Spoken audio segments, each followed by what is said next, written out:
Welcome to the Lifestyle Builders Podcast, Show 11. In our last episode, we talked all about our favorite tools we use in our business. Today, we're chatting on a somewhat controversial topic, passion versus practical. Which type of business should you choose? Welcome to the Lifestyle Builders Podcast, where we bring you real-life strategies on starting and growing a business and finding financial freedom without sacrificing the life you have with your loved ones. We are your hosts, Tom and Ariana Sylvester, and we are married, we're parents, and we're serial entrepreneurs. This podcast is for those who want more out of life. We'll show you how to take the vision you have and create the business that will help you achieve it. Join us as we share practical steps, real-life stories, and help you become a lifestyle builder. Dun, dun, dun. I can say, I love having this topic that we're talking about today around passion because people are passionate about talking about passion. They are. Oh my gosh. Like when we start this conversation, I mean, people are clearly on like one side or the other side. And, regardless of which side people fall onto, I think it's a really good conversation to have. And it's a good thing for all of us to think about. Yep.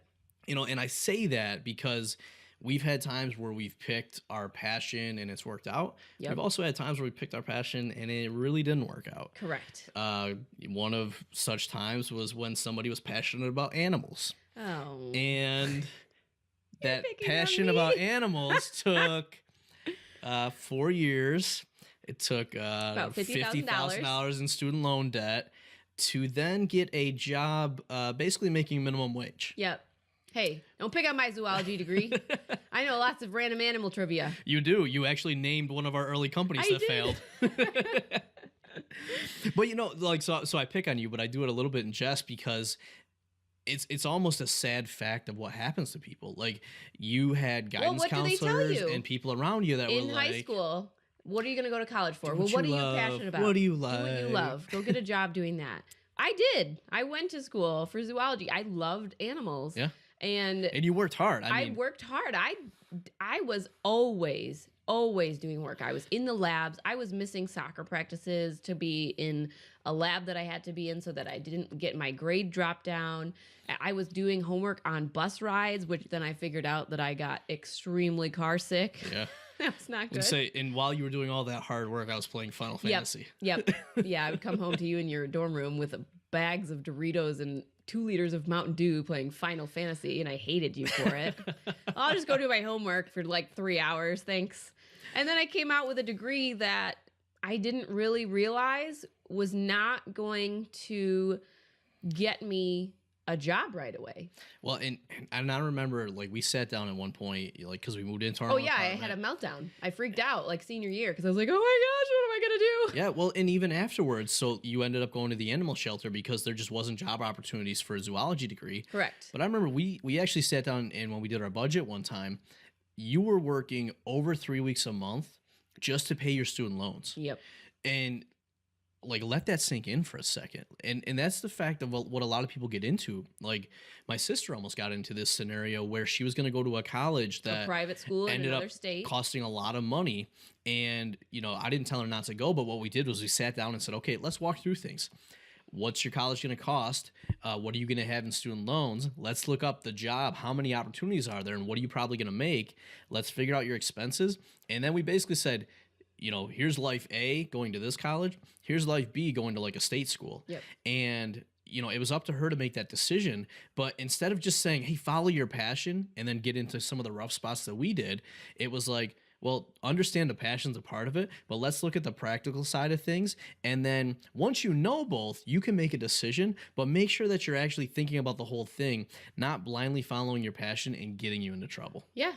I mean, that's pretty much what I did. I was one of the freshmen who went into college and declared my degree and then actually stuck with that degree. Not knowing for better or for worse. Not ever looking at it. Like when you pick a major and you go to, you choose your school and senior year and you're ready to go off to college, no one ever asks you what you're actually going to do with it after you graduate. You know what? That's 4 years from now. I'll figure it out then. Like what's the real world, like actual what job are you going to have? What are you going to go and do after you get that degree? And no one asked me that. So I never thought about it until senior year when I was like, Yeah. what am I going to do with this degree? And then realizing, okay, well, working in a zoo wasn't exactly the best option because most zoos don't have any spaces open.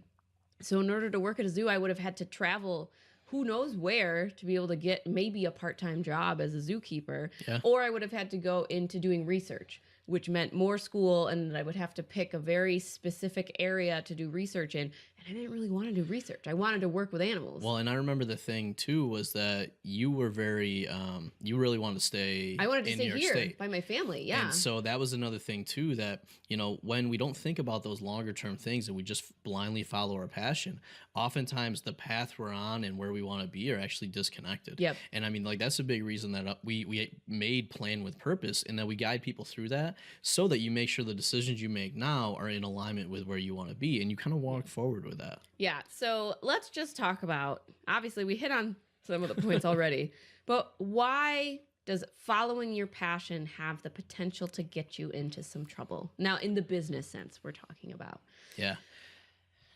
One of them is, if you're like me, it's very emotional because it's something that you're passionate about. Yep. So a lot of times you have the tendency to be so close to it that you don't see warning signs or red flags. Yeah. Like yeah, I can't tell you how many times like we've experienced this, and then we've also seen it in other people.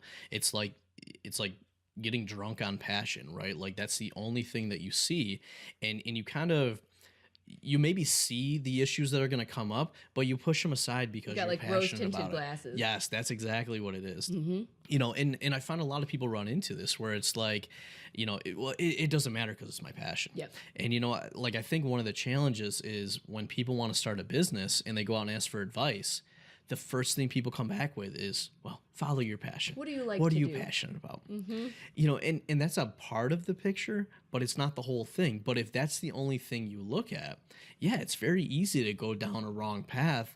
And, you know, sure, you've got the passion piece, but you're missing kind of the other aspects that ultimately are going to make you successful. Well, it's easy to get stuck like that too, because you just keep pushing, you keep trying because you're passionate about it. You want to make it work.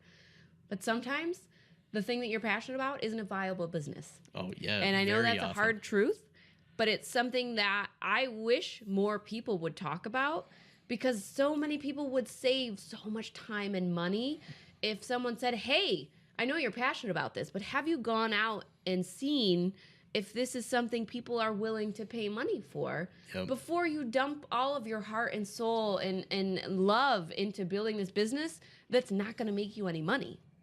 Well, And then you get deflated and depressed because the thing that you love and want to do, you can't do because you don't get any money from it. You know, so you're like, okay, well, now I can't quit my job because the thing that I'm passionate about isn't making any money. So what do I do now? Well, I was going to say, and so I rag on people that call themselves bloggers or people that call themselves podcasters, even though we've done both in the past, and, and we are. But the challenge is a lot of people that start a blog or start a podcast start it out of their passion. Yep. Right? And I mean, truth be told, I did the same thing. You did. I'm like, all these people come to us for help. Like, I want to help more people start their businesses to build their lives. So let's start a blog, and we're going to call it Entrepreneurlyweds. Like, first off, can you spell that? Like, no wonder the domain was Bonus available. points if you can spell that, people. I was so excited when the domain was available. And then, like, in hindsight, I'm like, what the heck was I thinking? Of course it was available. But what happens is we let the passion guide everything, and we forget about, like, okay, well, how is this going to make money? Like, who am I working with? Are people going to pay me? And this is the big reason, like, we did a show on it previously. We'll link to it in the show notes at tomandariana.com/11. But we talked about, like, how do you test and validate your business idea? And the one thing that we always take people through is this lean canvas. And sure, your passion can be a part of that, but it makes sure that you look at some of the other aspects of business, right? And that's what too many people that follow their passion kind of forget about. Like, they're And so excited about the passion piece. let's talk about, if you do successfully build a business around your passion, it is harder to run it like a business Oh, because absolutely. you have so much invested in that a lot of the things you need to do to up level as a business owner will require you to do less of what you love to do, and people don't want to do that. Yeah. So then you get stuck in this plateau of, okay, I've hit this point, my business is successful, but in order to grow, I have to give up what I love doing. And are you ready to do that? Yeah. Because let's look at some of the successful businesses out there. You have to outsource a lot of things. You're supposed to be working on the business, not in the business. Yep. So at some point, inevitably, you're going to have to give up doing some of what you love, which is what you started originally the business around, your passion. Yep. How do you give up and give to someone else that responsibility of the thing that you love, the thing that was so important to you?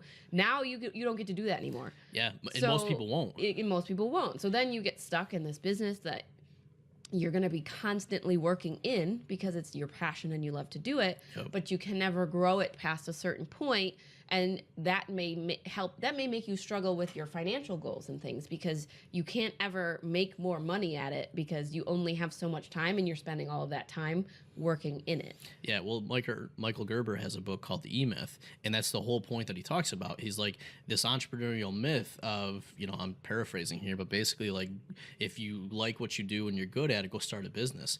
And he basically calls that role the technician. And where a lot of businesses struggle is that technician loves what they're doing, but they don't actually like all the business stuff, and they don't run it like a business. So they end up working longer hours. They end up making less money than they would at a job. Yeah. And then oftentimes you actually burn out of your passion, because you're spending so much time and you're not getting the results you're looking for. And another thing I think that ends up coming up with passion, how successful your business is ebbs and flows based on your passion. Mm-hmm. And we know that this entrepreneurial journey is a roller coaster. And what I've found is that the people that are driven by passion, when things don't go well or they hit a brick wall, they end up dropping and they don't have motivation.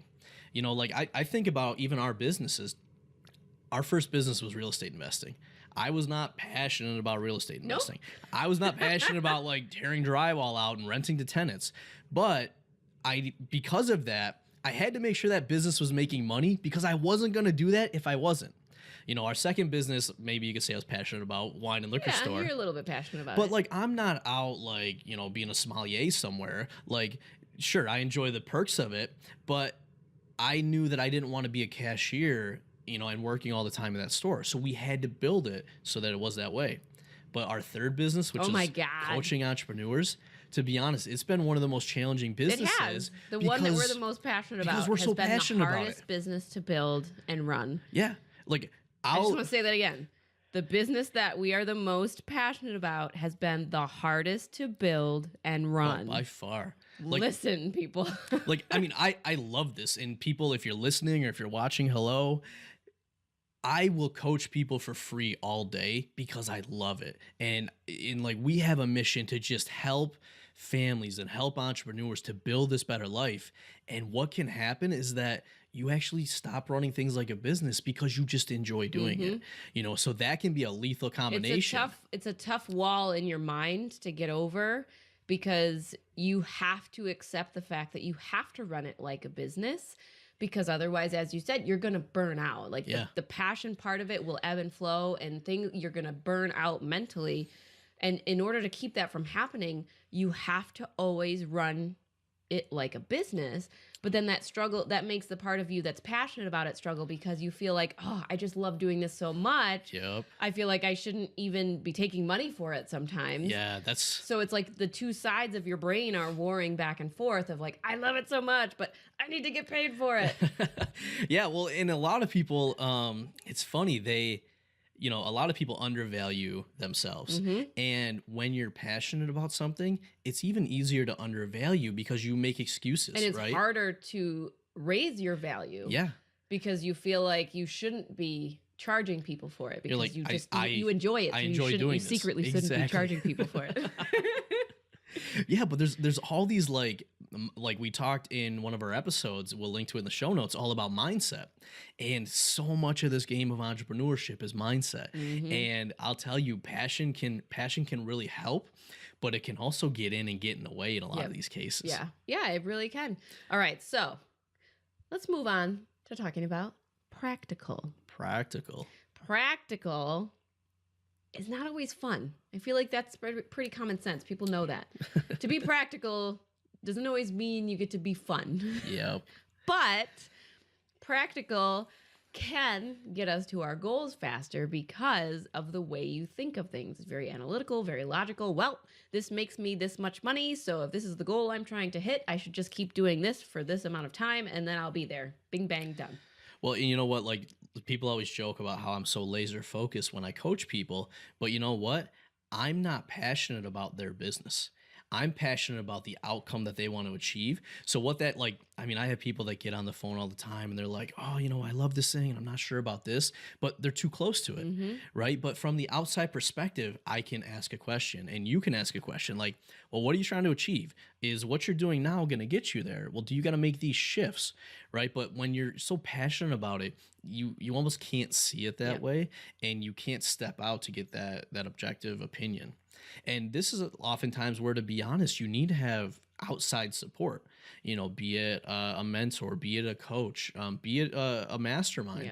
But having those outside people that aren't passionate and can bring that practical approach is invaluable. Yeah. And if you don't have that, you're probably going to run down some of these wrong paths and not realize it. Well, and let's be honest, being practical makes it a little bit harder to stick with it when things get hard. So your brain knows that this business is the practical business choice for you and to get you to your goals. But when you're having a crappy day, the practicality of it doesn't help you get through the crappy day. Well, I was gonna say that's where the emotions kick in and you're like, oh, I hate this. Why do I keep doing this to myself? I don't even want this business. I don't want to run this business. I don't want to be in it. And that can make it really tough if your personality type can't overlook the emotional side of things and stick with the practical. Like, okay, this is my goal. This is the thing that I'm trying to achieve. So I just got to push through this tough part and keep going. Whereas when it's passion, you have that drive behind it of, oh, I just love this so much. I'm going to make it work. And you just push through. So, I mean, that was, I think, easier for you, less easy for me with the practicality of it all, like the businesses themselves, just having to do all the crappy behind the scenes work that's not really fun and you don't want to have to do it. Sometimes it made it hard to want to work on the business. Well, you know, and on the flip side of that, sometimes doing that will actually make it easier, because like what I always tell people to do is, you know, put your passion around your goals, put your passion around the life you want. And that's the end result you're looking for. And then, you know, your businesses and everything you do are a means to get to that end. So if you're passionate, for example, like we always tell people, like, find your why, right? So get passionate about your why. So if your why is to build a better life for your family, if your why is to have an impact on the world, put your passion there and then reframe to know that the business, and even if you're working a job, those are all steps and ways for you to have that passion on the bigger thing. Yeah. Where people get into trouble is when they have passion for the means and not enough passion for the end, right? And that's why they can't get through some of those tough parts, because, you know, things get tough and they don't have that bigger picture thing that they're going for. You know, another thing that comes up a lot, I was actually talking with a coaching client the other day. We all get so caught up in our product and the solution or what we're going to offer. Whereas I forget who said it, but like this great quote was, fall in love with your customers, not with your product, right? And so many of us get so caught up into the thing we're trying to offer, and when it doesn't work, we get frustrated. But if you truly have passion for like helping people, serving people, making your customers happy, solving their problems, part of that too will then allow you to work through those things because you know that you're truly helping people, right? So I like to say passion's good, but put passion in the right place. Yeah.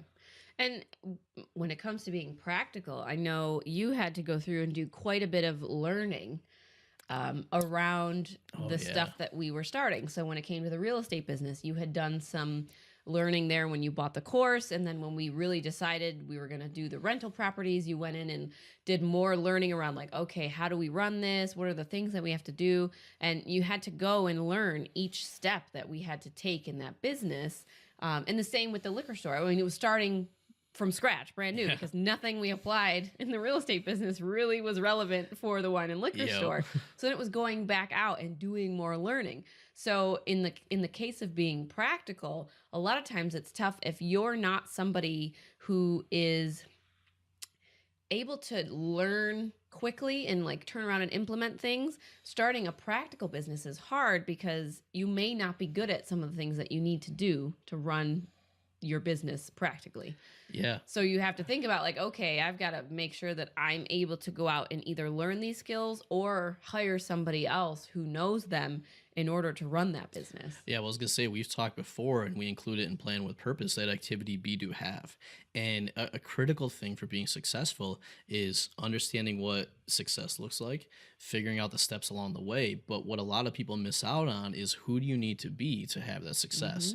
And if people know our story, like, I legit did everything I could to not read books in like high school, in college. Like I would go so far to like like just totally BS like a book report and just see like how much can I get away with. I remember like, I used to do Cliff Notes a lot. yeah, I was Cliff Notes before Cliff Notes was a Yep. thing. But there was a big pivot that came when that friend gave me that book, The Automatic Millionaire. And the pivot and why I've read like over 1,000 books and been on the like this lifelong learning journey now is because I have a bigger why. So it wasn't about the fact that I didn't like to read books. It was about the fact that like I have a mission. And that mission is for us to build this life that we want. And then even beyond that, and our mission has kind of evolved and gotten bigger into like, how do we help more people? So sure, like I've kind of just figured out how to like reading books now.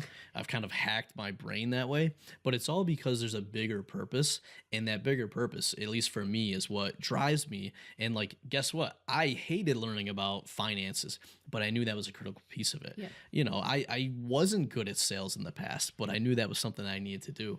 So if you have that bigger purpose, it makes it easier to do the incremental things, even if you don't like them, because you know it's going to get you to where you want to be. Yeah. Yeah, and I just was happy to be married to you because I didn't have to learn all that stuff. You just let me read all the books. I read like I really like 20 books. And I'll be like, I'm good at other things. Okay, Ariana, read this book, page 93, paragraphs 2 and 3. That's it. All right, I can do that. But you know what? Like I just think it comes down to passion's got a piece. But make sure that you're looking at the other pieces of it too, because I hate when we see people that have been so passionate about something, they pour their heart and soul into it, and they just get demoralized because it doesn't work. Yeah. Right. And, you know, it wasn't ever going to work from the beginning, but they let that passion blind them. Yeah. All right, so let's talk about a little bit of how to choose the right one for you, because I think that's one of the main things people struggle with is, well, everyone tells me to follow my passion. Should I follow my passion, or should I go for a more practical route and do a skill that I'm good at and start a business in that sense? Yeah, you know, the way I look at it is things have to start with practicality. And, you know, there was a book I was reading recently called Quitter. And it's all about, like, I forget the subtitle, but it's like closing the gap between the job you have and your dream job. And one of the things he talked about there is fall in like with your job so that you can fall in love with your dream.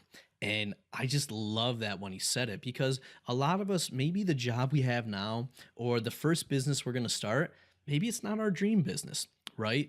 But what a lot of people get mad and hate their job, but they forget that that job's enabling them to pursue their dream, right? And entrepreneurs figure this out when they go and leave a job, that like your day job today covers half your health insurance. That's huge. Your family now doesn't have to worry about dying because you don't have coverage. Your job or your first business is going to pay for your house. It's going to pay for the living necessities. So when you reframe it that way, you realize that, sure, this isn't the end goal, but it's just a means to get there, and it's actually enabling you to do that.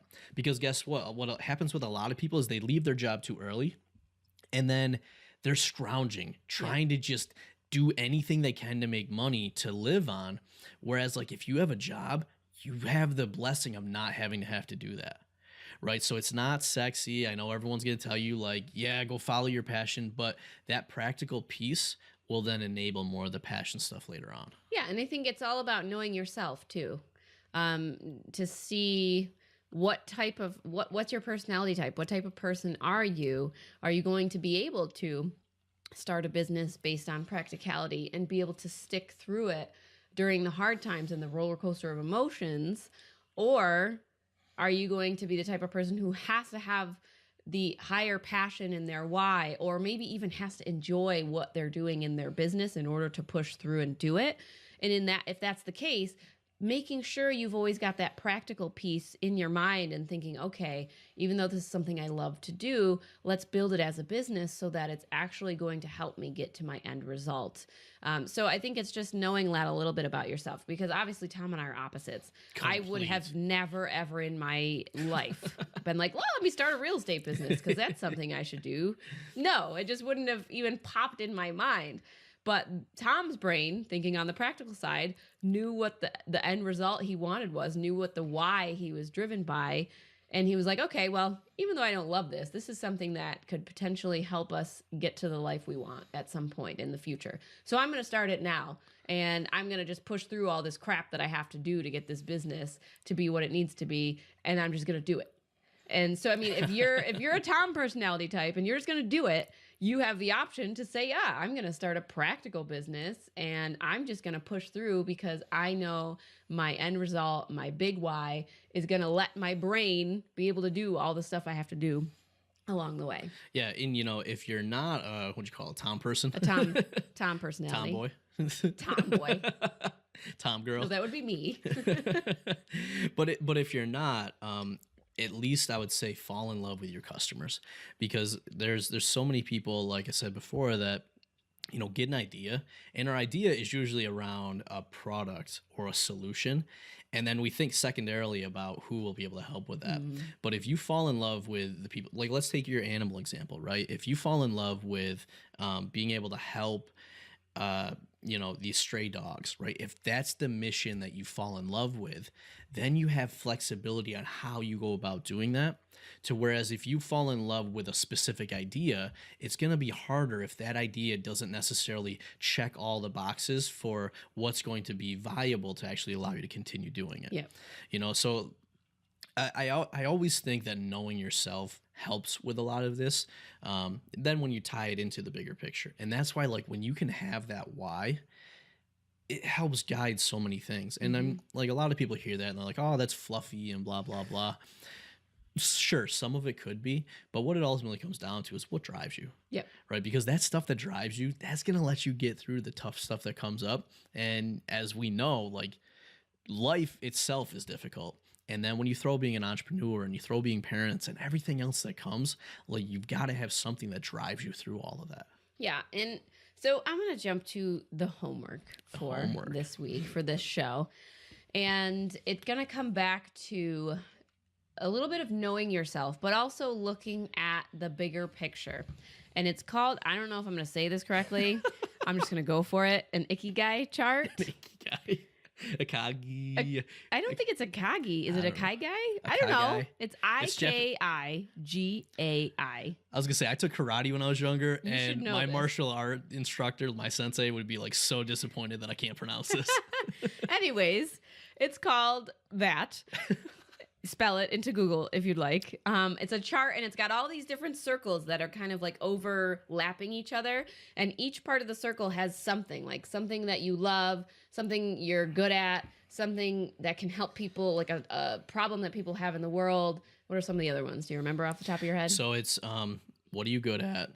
What do you enjoy doing? What does the world need? And what are people willing to pay for? And so those are the four main circles. It's kind of like a Venn diagram. But then they overlap each other, and each little overlapping space has something else to think about. So if you can walk through that chart and kind of just fill in those circles, it might give you an idea as to, even though you're passionate about certain things, you have a skill that the world may need in another way. Maybe you can tie those two together and create a business that's both practical and has a little bit of your passion thrown in. Yeah, I was going to say, and we'll take one of the images and throw it up on the show notes page. But what's cool is that when two of the sections overlap, like I'm actually pulling this up now, it actually gives that like a title. So when two of them overlap, this might be like your hobby, or this might be, so let me pull it up quick.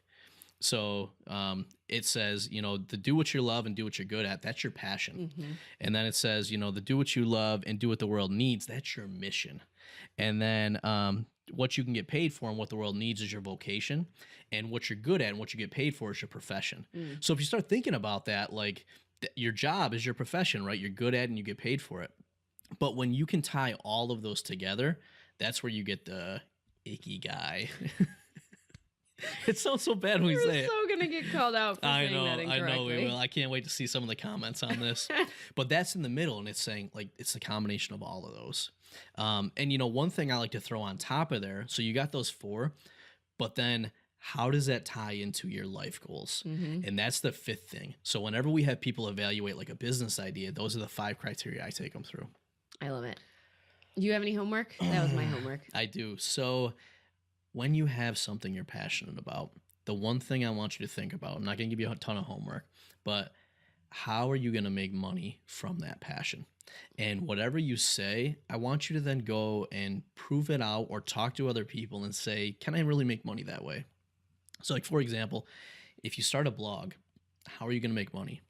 Well, maybe you think people advertise on your blog. So go do a little bit of research and confirm that that's the case. Or if it's not, before you build this blog that you've got to think of another way to make money off of it. Right. Okay, I got 2 books today. Hey, no skipping ahead, man. First, we have to tell them about Plan with Purpose. All right, you're right. You mentioned it already, so I can't yell at you too much, although you did skip ahead at the beginning of the episode.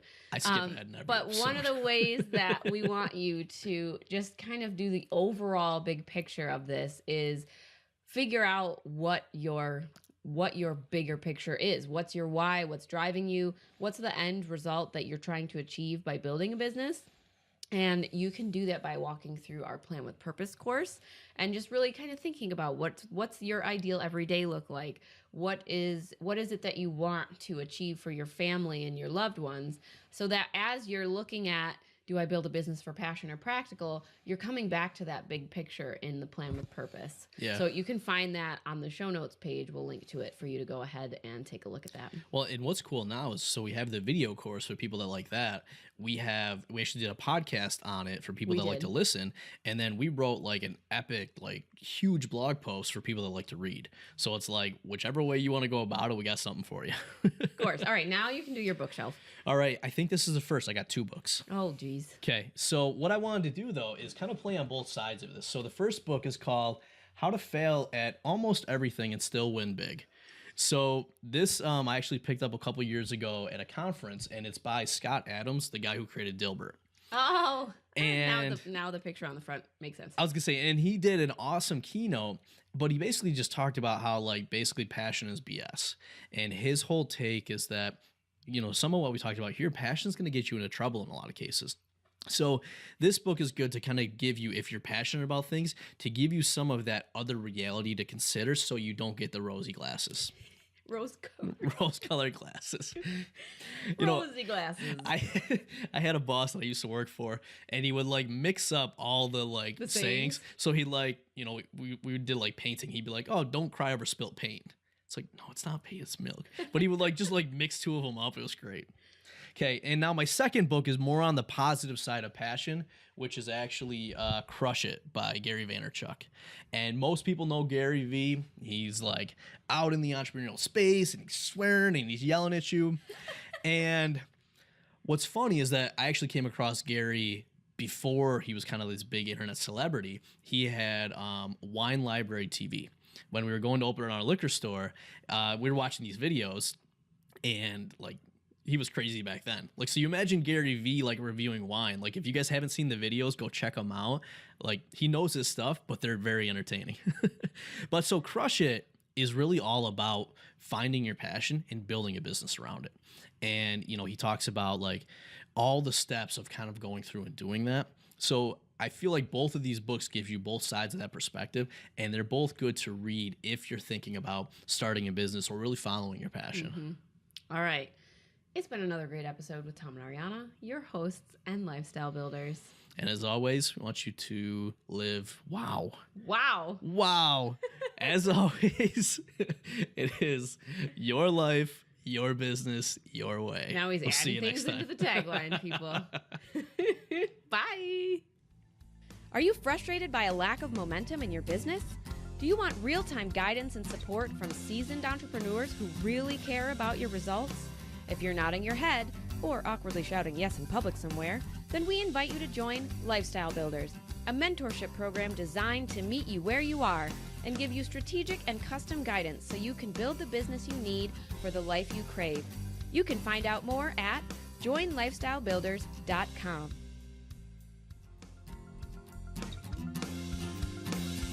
Your life, your business, your way. Join Family Entrepreneur Life. Join Family Entrepreneur